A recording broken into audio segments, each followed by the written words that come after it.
Hey everybody, Frugal Farmer here. What we've got here is a little spot of rust showing up on my grill. My grill ain't that old, so I'm gonna go ahead and take care of this. What I'll be using today is high temperature primer. This resists heat up to 2000 degrees Fahrenheit. And then once that dries, I'll use a high temperature black grill paint. And what I'm going to do is put the wire brush on there and then spray it and let this primer dry. Then we're going to go back with the second coat.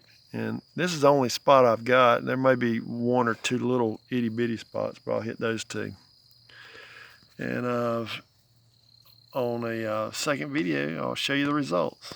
Thanks for stopping by. Come back again when you will. Share, comment, like, hit that subscribe button. God bless.